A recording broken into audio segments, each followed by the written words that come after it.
আমাদের গাজীপুরের কালিয়াকৈর উপজেলার মধ্যে প্রথমবারের মতো হচ্ছে বাণিজ্য মেলা। মেলা কতদিন থাকবে, কিভাবে আসবেন, আর এই মেলায় কি কি দেখতে পারবেন, সেই সমস্ত কিছুই থাকছে আজকের এই ভিডিওতে। আশা করছি এই মেলার ভিডিওটা আপনাদের কাছে অনেক ভালো লাগবে। যদি ভালো লাগে অবশ্যই আমার চ্যানেলটাকে সাবস্ক্রাইব করে দিবেন। হ্যালো এভরিওয়ান, আসসালামু আলাইকুম। কিন্তু সবাই মিলে মেলায় যাওয়ার জন্য বিকেলবেলা বের হয়ে পড়েছে। আর আমাদের গাজীপুরের কালিয়াকৈরে এই মেলাটা শুরু হয়েছে 6 সেপ্টেম্বর থেকে। আর এই মেলাটা কিন্তু 30 দিন ব্যাপী হচ্ছে। যেহেতু 6 সেপ্টেম্বর থেকে শুরু হয়েছে, সেই জন্য 5 বা 6 অক্টোবরে শেষ হবে।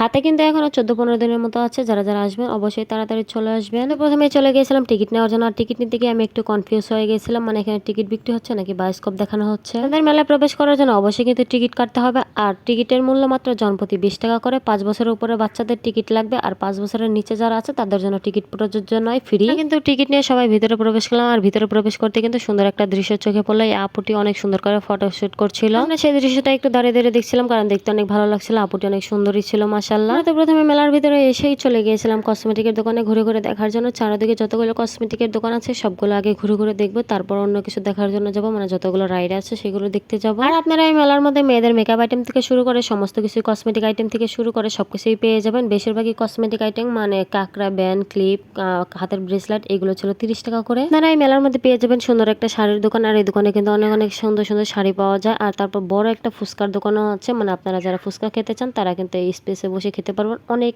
বড় একটা এরিয়া নিয়ে ফুচকার দোকানটা করা হয়েছে। আর মেলার মধ্যে যেহেতু অনেকটাই ভিড় ছিল, সেজন্য আস্তে আস্তে তো আরো একটু সামনের দিকে আগাচ্ছিলাম। আর এই যে দেখেন ঘর সাজানোর জিনিসপত্রের একটা দোকানে চলে আসলাম। এখানে কিন্তু সংসারের টুকিটাকি জিনিসপত্রও ছিল, সুন্দর সুন্দর ঝাড়, পেন্টিং, সংসারের টুকিটাকি জিনিসপত্র থেকে শুরু করে অনেক সুন্দর সুন্দর আয়না ঘর সাজানোর জন্য, তারপর ঘড়ি, সবকিছুই কিন্তু এই দোকানে ছিল। আর সুন্দর সুন্দর অনেক শোপিসও ছিল। আমার কাছে কিন্তু মনে হয় মেলা বলতে এই জিনিসপত্রের একটু দাম বেশি, আর বাণিজ্য মেলা হলে তো কোনো কথাই নেই, সবকিছু ওভার রেটে। তারপর আমরা আবারও চলে গেলাম সংসারের জিনিসপত্র দেখার জন্য আরেকটা দোকান। এখানে কিন্তু সংসারের A to Z জিনিসপত্র আপনারা পাবেন, মানে মেলামেনের জিনিস থেকে শুরু করে স্টিলের হাড়ি, পাতিল, ঘড়ি, চাকু, ছুরি, মানে এক কথায় কি নেই, সংসারের যাবতীয় যা যা জিনিসপত্র লাগে সবকিছুই কিন্তু এই দোকানে ছিল। আর এই দোকানটা কিন্তু সবচেয়ে বেশি বড় ছিল। আমি এখানে ফারহানের জন্য একটা প্লেট আর একটা কিন্তু মামপট দেখছিলাম। আর আমি কিন্তু দুইটা জিনিস এখান থেকে কিনেও নিয়েছিলাম। এখানে কিন্তু অনেক অনেক বেশি দাম ভাই, জানি না কেন 100 টাকার জিনিস ওনারা 150 টাকা চেয়ে বসে থাকে, আর একদম নিলে নেন, না নিলে নাই। তারপর আমি ওই দোকান থেকে বের হয়ে চলে আসলাম বাচ্চাদের একটা বইয়ের দোকানে। এখানে শুধু বাচ্চাদের বইই বিক্রি হচ্ছিল, মানে বই না, শুধু বাচ্চাদের পড়াশোনা থেকে শুরু করে মানে পড়াশোনার যাবতীয় যা কিছু লাগবে সবকিছুই পাওয়া যায়। পেন্সিল বক্স, কালার বক্স, তারপর কালার পেন্সিল, বই, ম্যাজিক বই, জিনিসগুলো দেখতেও কিন্তু অনেক বেশি সুন্দর লাগছিল। যেহেতু ফারহান বাবা এখনো পড়াশোনা করে না, সেই জন্য আমি আর ওখান থেকে কিছু নিইনি, কিন্তু অনেক কিছু দেখেছি, ভালোই লেগেছে। আপনারা কিন্তু চাইলে আপনাদের বাচ্চার জন্য অনেক কিছু কিনতে পারেন, মানে পড়াশোনার A to Z এখানে পাওয়া যায়, একের ভিতরে সব আর কি। তারপর আমরা চলে গিয়েছিলাম একটা স্মোকি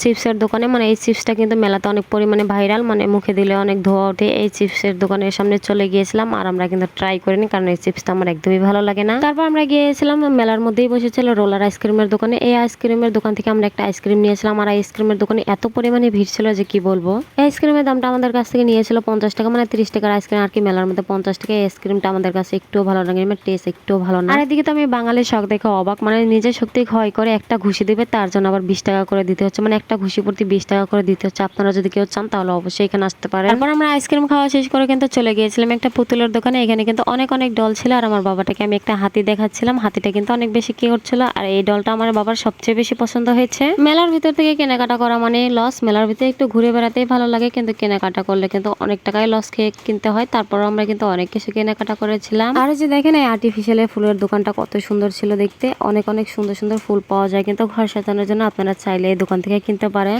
মেলার মধ্যে যতগুলো দোকানপাট দেখলাম সবকিছু কিন্তু মেয়েদের জিনিসপত্র দিয়ে ভরা। তারপর আমি বুঝি না ছেলেরা মেলার মধ্যে এত কি করে, মানে ছেলেরাই এসে মেলার মধ্যে বেশি পরিমাণে ভিড় জমায়, দেখেন ছেলেদের অবস্থা। আর আপনারা যদি কেউ মেলায় আসেন অবশ্যই কিন্তু বিকাল টাইমটা অ্যাভয়েড করে আসবেন, কারণ বিকেলে অনেক পরিমাণে ভিড় থাকে। আর এই যে দেখেন আমরা সবকিছু ঘোরাঘুরি শেষ করে চলে আসলাম রাইড গুলো দেখার জন্য। এই যে এখানে একটা বাচ্চাদের রাইড ছিল, কিন্তু বড় মানুষ উঠেই বসে আছে। আর এই যে এদিকে একটা বাচ্চাদের স্লিপার রাইডও কিন্তু ছিল। আর তারপর আমরা চলে গিয়েছিলাম যে ভূতের বাড়ি দেখার জন্য। আমার বোন এখানে পোজ দিচ্ছিল, আর আমি মনে মনে ভাবছিলাম তোদের মতো পেতনি থাকলে ভূতের বাড়ির কি দরকার। একটু পরে তো দেখি ভূতের বাড়ি থেকে সবাই সিরিয়াল ধরে বের হচ্ছে। আর আমার কাছে মেলার মধ্যে একটা জিনিসে মনে হয় একদম মানি ওয়েস্ট একটা ব্যাপার। ভূতের বাড়িতে দেখার মতো কিছুই নেই, শুধু শুধু 50 টাকা লস। আমি তো প্রথমবার ঢুকেই বুঝতে পেরেছিলাম, তারপর এখন থেকে আর উঠি মানে ভূতের বাড়িতে যাই না। কেউ যদি ফ্রিতে ভূতের বাড়িতে ঢুকাতে চায় তাও ঢুকবো না। আর এই যে দেখেন মেলাতে কিন্তু সুন্দর একটা তান্দুরি চায়েরও স্টল ছিল। এখান থেকে আমরা সবাই মিলে চা খাওয়ার জন্য ওয়েট করছিলাম। আর তারপর চলে গেছিলাম নাগরদোলনা রাইডটা দেখার জন্য।